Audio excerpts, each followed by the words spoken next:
आप रुकिए, मैं करता हूँ मैम। आपकी तबीयत।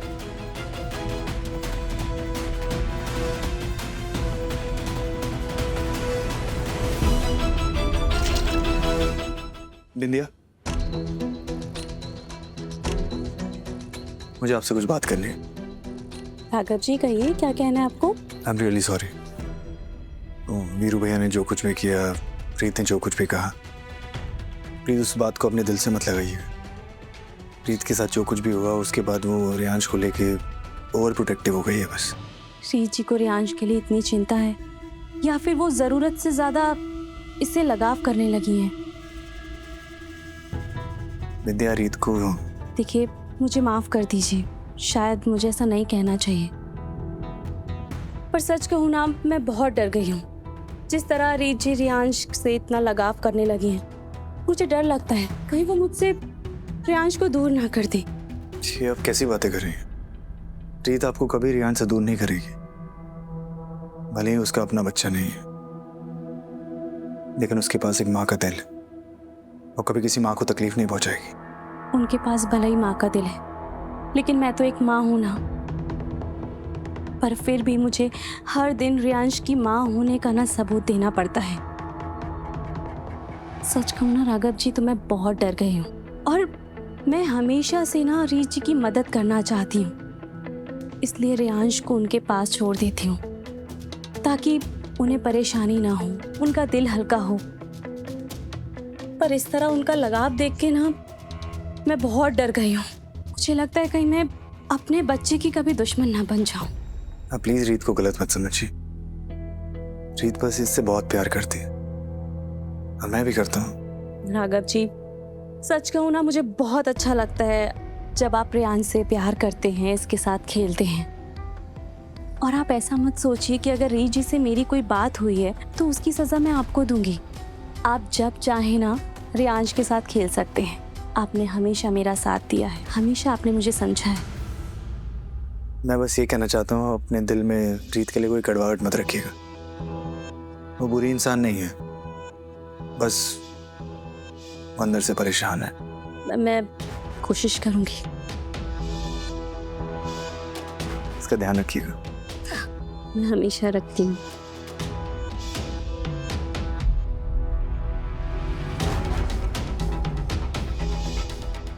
प्लान का असर हो रहा है। अब बस थोड़ा सा नाटक और फिर सब कुछ वैसा ही होगा जैसा कि मैं चाहती हूँ।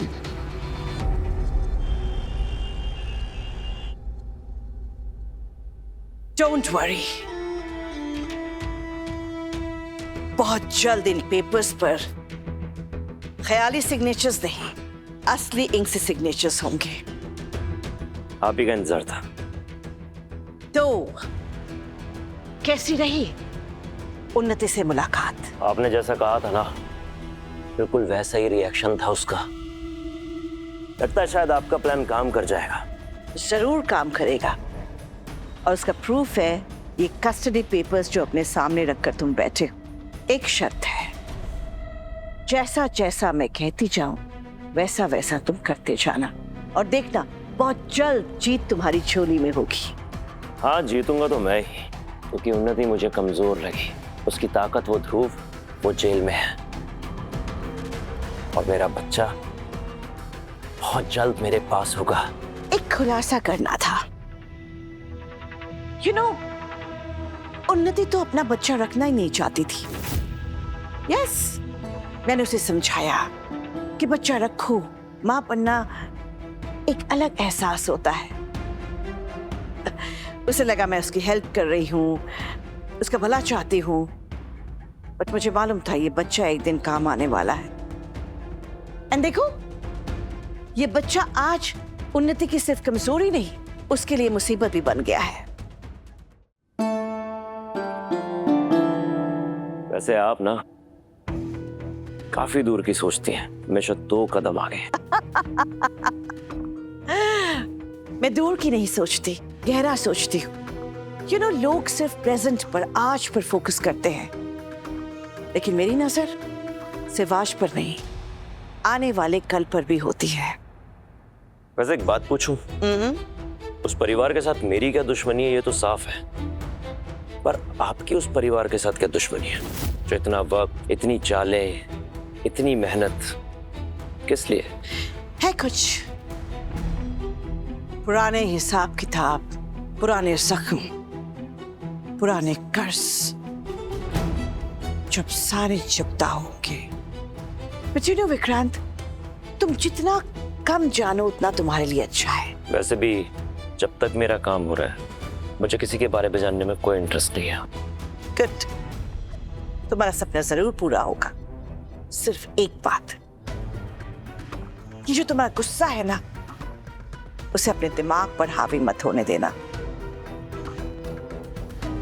नहीं होगा, क्योंकि इस बार दिमाग आपका है और बदला मेरा। राइट, चलती हूँ।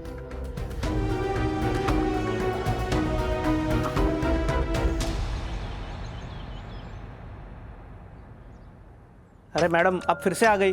अरे वाह रीत, तेरा फर्स्ट इंप्रेशन तो कमाल का होता है, लोग भूल ही नहीं पाते तुझे। अच्छा सुनो, हम लोग जर्नलिस्ट हैं, आपकी आवाज़ से ये कार्ड देखो। अब ना तुम्हारे पास दो ऑप्शन है। पहला कि तुम ये अपना सीसीटीवी है ना, इसका फुटेज हमें दिखाओ, या फिर हमारे पास दूसरा रास्ता भी है। सॉरी मैडम, मुझे पता नहीं था आप जर्नलिस्ट है। अब देख ले जो कुछ भी देखना है। दिखाओ।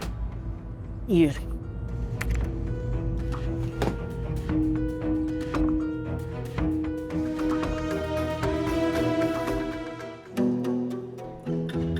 जब तक मुझे पता नहीं चल जाता कि वो औरत कौन है जिसने मुझे कॉल करके मेरे बेटे के बारे में बताया था, मैं हार नहीं मान सकती। थोड़ा सा रिवाइंड करना। हाँ ओके।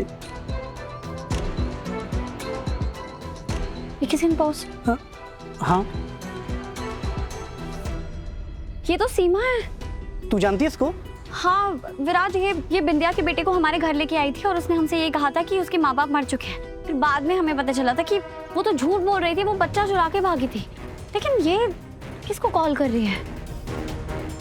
वेट, टाइम मैच करते हैं ना, अपना फोन निकाल। देख रीत, टाइम तो मैच कर रहा है, इसका मतलब ये कॉल इसने तुझे की थी। सीमा ने मुझे कॉल किया था।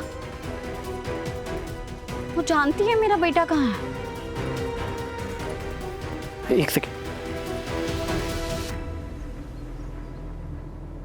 विराज, तू इसका मतलब समझ रहा है? इसका मतलब है कि मेरा बेटा सच में जिंदा है और सीमा को पता है वो कहाँ है। तभी तो उसने मुझे फोन किया था। उसने इतना डर के, इतना छुप के मुझे कॉल किया था। विराज, हमें किसी भी कीमत पे सीमा को ढूंढना होगा। सीमा है जो मुझे मेरे बच्चे तक पहुंचा सकती है।